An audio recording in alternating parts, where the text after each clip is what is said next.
Assalamualaikum warahmatullahi wabarakatuh. Rekan-rekan sekalian, para pejuang berita PPG, mari bersama kita lanjutkan untuk soal yang nomor 6. Sebelumnya kita bahas 1 sampai 5 di channel yang sebelumnya. Kita lanjutkan untuk soal berikutnya ini. Andi bekerja sebagai TNI mendapatkan gaji dikalkulasikan setahun sejumlah 88 juta dan beliau ingin mensucikan harta yang ia peroleh dengan mengeluarkan zakat profesi setiap tahunnya dengan berpedoman pada nisab emas yaitu 85 gram dengan per gramnya seharga 600.000 dan beliau memilih untuk mengeluarkan dengan dikurangi kebutuhan pengeluaran setiap bulannya yaitu sekitar 22 juta rupiah. Jika dikalikan 12 bulan dalam 1 tahun, total pengeluaran selama 1 tahun yaitu 24 juta. Karena dia masih single ya, karena sedikit pengeluarannya. Berapakah uang yang harus dikeluarkan untuk membayar zakat di tahun tersebut? Nah, berarti ini dia itu mengeluarkannya setiap 1 tahun sekali.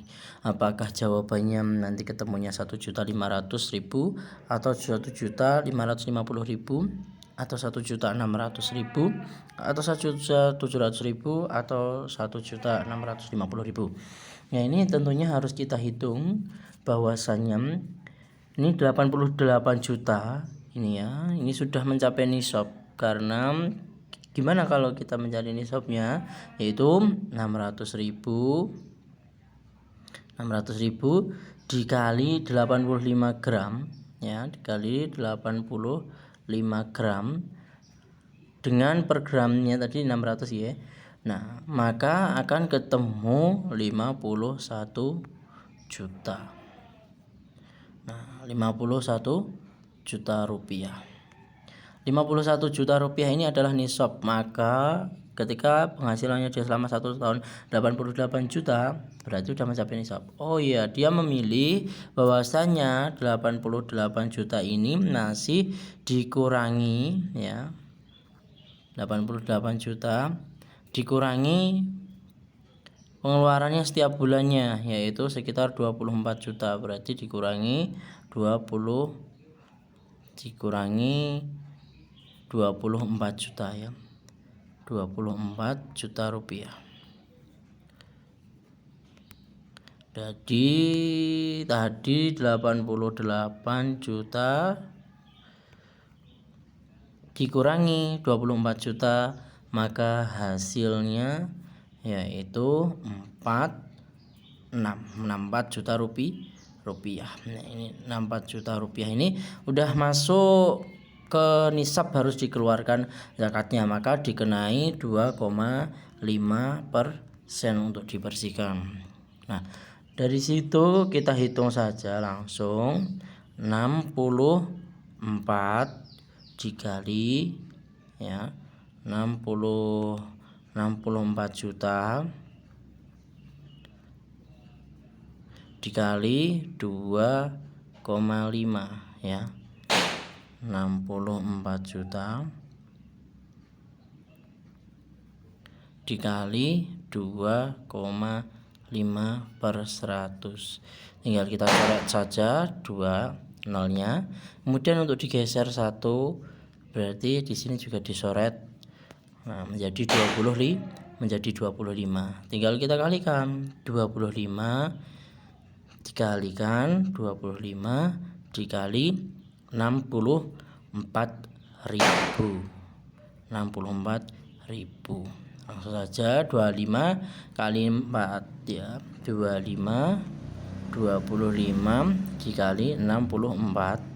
5 kali 4 20, nyimpan 2, 4 kali 2 8 tambah 2 ya. 8 kali 2 8, 9, 10 berarti 100 ya. 6 kali 5 30, tulis 0, nyimpan 3. 6 kali 2 12, 13, 14, 15.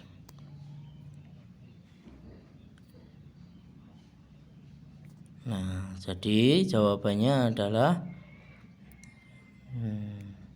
1.600.000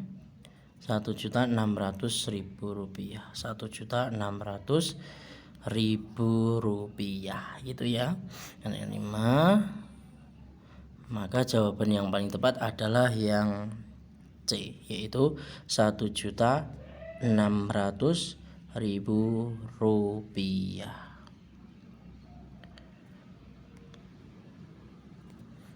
Kita lanjutkan untuk soal nomor 7 ya.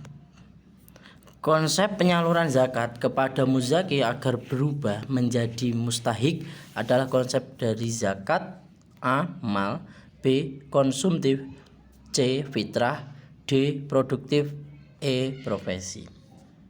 Nah, ini jadi konsep penyaluran zakat kepada muzaki agar berubah menjadi mustahik adalah konsep dari zakat produktif. Jawaban yang paling tepat ya. Karena penyaluran zakat kepada muzaki agar berubah menjadi mustahik. Mustahik itu pemberi zakat. Nah, biar dia itu tidak diberikan terus, berarti perlu adanya sebuah upaya, yaitu dengan cara di situ dia harus diberikan zakat produktif biar bisa untuk memberikan zakat di kemudian hari, tidak hanya menerima zakat. Untuk selanjutnya yaitu nomor 8.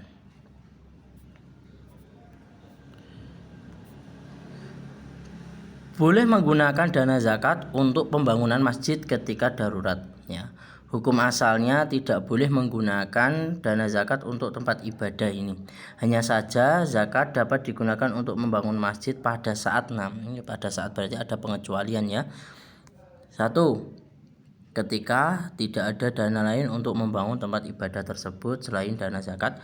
2. Ketika belum ada masjid sedangkan kebutuhan masjid sangat dibutuhkan, kebutuhan fakir miskin terdekat telah terpenuhi, serta masjid tidak hanya berfungsi sebagai tempat sholat saja tapi juga berfungsi untuk menegakkan dan memperjuangkan agama Allah Subhanahu wa taala. Pernyataan di atas adalah pendapat salah seorang ulama menurut apakah dari Syekh Rosyid Ridho,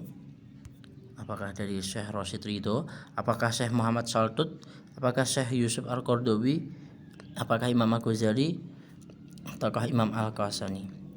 Nah, ini adalah menurut pendapat dari ulama fikih kontemporer yang bernama Syekh Yusuf Al-Qardawi, berpendapat bahwasanya zakat itu boleh diberikan atau dialihkan untuk membangun masjid asal dalam kondisi yang darurat seperti yang sudah dinyatakan di dalam soal tersebut.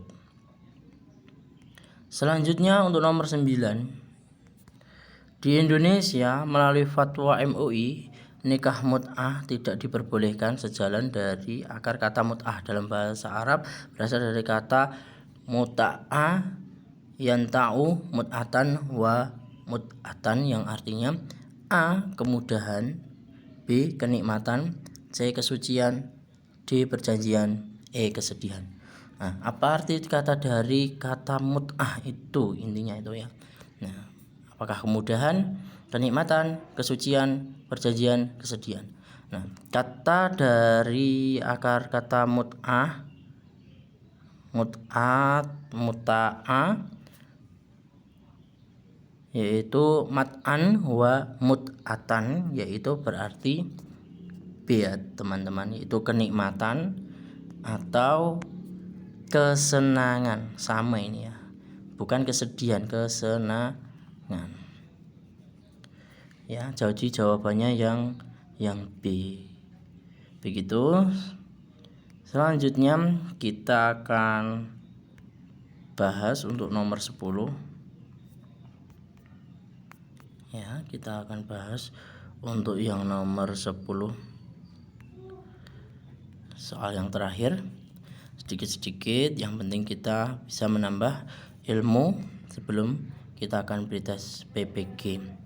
Nomor 10, menikah di dalam ajaran agama Islam memang termasuk perilaku yang mulia karena bisa dikatakan mengikuti sunnah Nabi Muhammad SAW. Kesiapan dalam menikah ada hukum-hukumnya. Manakah pernyataan di bawah ini yang termasuk haram dalam menikah? Nah, jawaban yang paling tepat adalah apakah A. kawin kontrak, B. kawin beda agama yang saling mencintai satu yang lain, C. pernikahan sesama jenis kelamin, D. cacat fisik sehingga tidak bisa memenuhi kebutuhan istri baik biologis maupun fisiologis, E. nikah karena masih saudara atau sepersusuan. Nah, ini ada kata-kata menikah di dalam ajaran agama Islam memang termasuk perilaku yang mulia karena bisa dikatakan mengikuti sunnah Nabi. Namun, nah ini ada kata-kata namun, ini adalah berarti kesiapan dalam menikah ada hukum-hukumnya. Manakah pernyataan di bawah ini termasuk haram? Ya, ini masuk haram dalam menikah.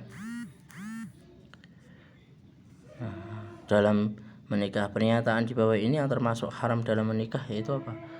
Apakah kawin kontrak, kawin beda agama yang mencintai dengan satu yang lain, C. pernikahan sesama jenis kelamin, D. cacat fisik sehingga tidak bisa memenuhi kebutuhan istri baik biologis maupun fisiologis, nikah karena masih saudara atau sepersusuan.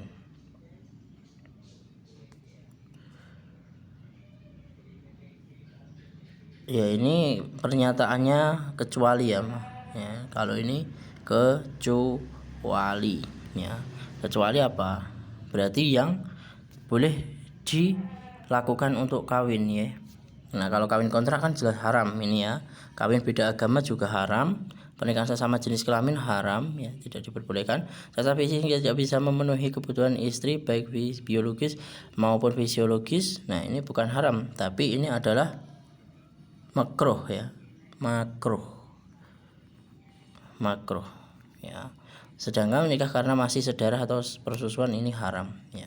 Jadi jawaban yang tepat ini adalah yang D dengan ditambahi kata kecuali dari soal nomor 10 tersebut. Ya, mungkin cukup itu dulu. Kepada rekan-rekan sekalian yang menyimak, jangan lupa untuk menekan tombol like, subscribe, dan juga komen di kolom komentar untuk didiskusikan bersama. Dan tetap semangat belajar. Saya doakan semoga kalian akan bisa mendapat nilai tertinggi di UPPBG kali ini. Terima kasih. Assalamualaikum warahmatullahi wabarakatuh.